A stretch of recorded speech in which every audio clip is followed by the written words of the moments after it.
Ngatho cia mwanya mwena wa studio ukanyamukira na njira igwete ndi Ole Nairi Orolua guku ni gicigo-ini kia ubunge gia Kajiado ya Rugongo na kuria umuthi ni thiku ya gatatu mihango ya uhonokania nyumba-ini iria irika kumomoka utuku wa gukia Jumamothi ya gorofa 8 iratwarithio na mbere hwai waira mwiri wa mundu umwe ni urakorirwo ugikirutwo guku nayo mihango ya gwethana na atatu aria angi marekuirwo gukorwo makwamite nyumba-ini no igitwarithio na mbere ihinda-ini riri gukorwo nginyitanira na munini wa commissioner gicigo-ini kia ubunge gia Kajiado ya Rugongo na ni gukorwo agitutariria hihi ri mihango eno ikinyite ku. Bwana DCC, kufikia sasa labda imefikia? Tunashukuru sana. Kufikia sasa shughuli bado zinaendelea. Kama mnavyojua, jana tuliweza kupata mwili mmoja, na leo asubuhi kwa wale famili mbili zilikuwa hapa, kwa kupitia msaada pia Red Cross na sisi wengine wote tumeweza kuidentify ni mwili gani. So mwili ya Moses Otieno ndio imepatikana.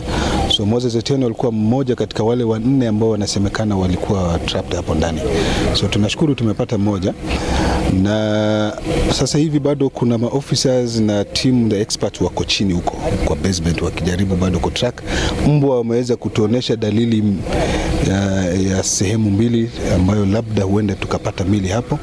Sasa wenzetu wako huko chini na wakijaribu kufikia kufuata hiyo lead ya mbwa kuona labda tutapata wenzetu hapo ndani.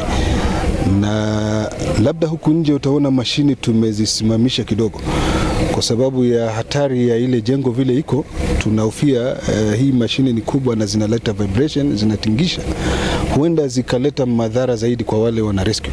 So tukaomba kidogo tususpend hapa ili tupatie muda wale wako chini waweze kuendelea upande ule kwanza, kuweza kupata mwili ama kupata ndugu, ndio alafu turudie huku nje zaidi. Labda mbali na labda hii changamoto ya mashine, ni changamoto zipi ambazo labda mmeweza kukumbana nazo kufikia sasa? Kama jana mara nyingi tuliweza kupata shida ya visibility kwa sababu huko chini sasa ni giza sana. Ndio hata sababu moja ya leo kudelay kidogo, tulikuwa tumetisha some more equipment kutoka Nairobi ambazo ziko na mataa, wale vijana wanaweza kuvaa kwa kichwa na waweze kumulika na pia kusaidiwa na hewa huko chini. So hiyo ndio imekuwa challenge, but tunashukuru tunaweza kusaidika. Labda wito wako kwa familia ambazo labda hazijaweza kupata wenzao ni ipi?